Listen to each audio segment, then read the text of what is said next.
നമ്മുടെ ലോങ്ങൻ പഴം നമ്മൾ അതിൻ്റെ തൈ ഇന്ന് മാറ്റി നടുകയാണ്.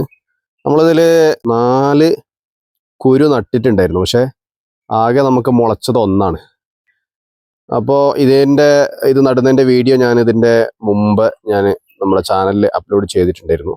നമ്മുടെ ലോങ്ങൻ പഴം ഇത്ര വളർച്ച എത്തിയിട്ടുണ്ട്. അപ്പോൾ നമ്മളിതിന് സ്ഥിരമായിട്ട് നടാൻ പറ്റുന്ന ഒരു കന്നാസ് നമ്മൾ കട്ട് ചെയ്തിട്ടുണ്ട്. ആ കന്നാസിലേക്ക് നമ്മൾ മാറ്റി നടാണ്. അപ്പം എനിക്ക് ഈ കുരു കിട്ടിയത് ഞാൻ കടയിൽ ചെന്നപ്പോൾ അവിടെ കണ്ട പഴത്തിൽ നിന്നൊരു 4 പഴം വാങ്ങിയതാണ്. 4 പഴമല്ല, കുറച്ച് പഴം വാങ്ങിയതാണ്. അപ്പോൾ അതിന് കുരു നടുക എന്നുള്ള ഉദ്ദേശത്തോടു കൂടി തന്നെയാണ് ഞാൻ ആ പഴം വാങ്ങിയത്. 4 or 5 നട്ടതിൽ എനിക്ക് ആകെ മുളച്ച് കിട്ടിയത് 1. ഇതൊക്കെ കുരുവായിട്ട് ഇങ്ങനെ തന്നെ നിൽക്കുന്നുണ്ട്, മുള വരുന്നത് കാണുന്നില്ല. അപ്പം നമ്മളിന്ന് നമ്മൾ ടെറസിൻ്റെ മുകളിൽ വെക്കാൻ വേണ്ടിയിട്ട് ഇതിലേക്ക് മാറ്റി നടുകയാണ്.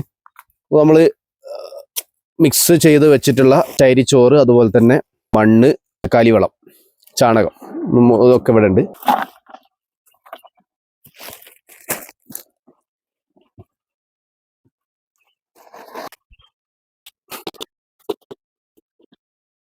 നമ്മൾ ചകിരിച്ചോറും കാലിവളം കൂടി മിക്സ് ചെയ്തതാണ്. അപ്പോൾ ഇത് നമ്മൾ ഇതിലുള്ള മുളയ്ക്കാത്തത് നമ്മൾ തൽക്കാലം ഇതിൽ തന്നെ ഇട്ട് നോക്കാം. മുളയ്ക്കുകയാണെങ്കിൽ മുളയ്ക്കട്ടെ.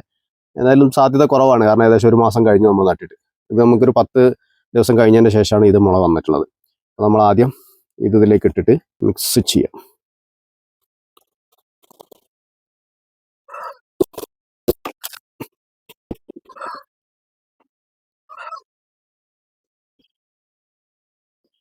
ഇനി നമുക്കിത് അത്യാവശ്യം വലിപ്പമൊക്കെ ആയതിൻ്റെ ശേഷം വേണമെങ്കിൽ നമുക്ക് മറ്റ് വളങ്ങളൊക്കെ ചെയ്ത് കൊടുക്കാം. ഇപ്പോൾ നമ്മൾ അത്യാവശ്യത്തിനുള്ള കാലിവളവും അതുപോലെ തന്നെ അതിൻ്റെ വളർച്ചയ്ക്ക് വേണ്ടി വേരോട്ടത്തിലൊക്കെ നല്ലതാണ് ചകിരിച്ചോറ് ഇട്ട് കൊടുത്താൽ അതും നമ്മൾ മിക്സ് ചെയ്തിട്ടുണ്ട്. അപ്പോൾ എല്ലാവരും ഇങ്ങനെ ഒന്ന് പരീക്ഷിച്ച് നോക്കുക. നമുക്ക് അതിൻ്റെ തൈയൊക്കെ എവിടെ നിന്ന് കിട്ടും എന്നുള്ളത് നമ്മളത് അന്വേഷിച്ച് നടക്കണ്ട. കടയിൽ നിന്ന് നമ്മളതിൻ്റെ കായ കാണുമ്പോൾ കായ വാങ്ങുക, അതിൻ്റെ വിത്ത് കൊണ്ടുപോയിട്ട് ഇതുപോലെ മുളപ്പിച്ചെടുക്കുക.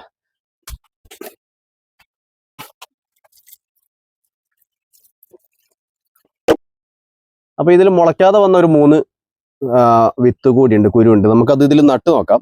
ഇനി അത് മുളയ്ക്കുക എന്നുള്ളത് നമുക്കൊന്ന് പരീക്ഷിച്ച് നോക്കാം. അപ്പോൾ എല്ലാവരും ഇതുപോലെയുള്ള പുതിയ ഇനം പഴങ്ങളൊക്കെ കണ്ടിട്ടുണ്ടെങ്കിൽ അത് വാങ്ങിക്കൊണ്ടുവരിക. അതിൻ്റെ കുരുവോ അല്ലെങ്കിൽ തയ്യോ ഒക്കെ ഉണ്ടാക്കിയിട്ട് മുളപ്പിച്ചിട്ട് നമ്മുടെ വീട്ടിൽ തന്നെ നമുക്കത് വളർത്തിയെടുക്കാൻ വേണ്ടി ശ്രമിക്കുക. അപ്പോൾ എൻ്റെ ചാനൽ ആദ്യമായിട്ടാണ് കാണുന്നതെങ്കിൽ PS World 884 എന്ന ചാനൽ നിങ്ങൾ സബ്സ്ക്രൈബ് ചെയ്യുക, അതുപോലെ തന്നെ ലൈക്ക് ചെയ്യുക, ഷെയർ ചെയ്യുക.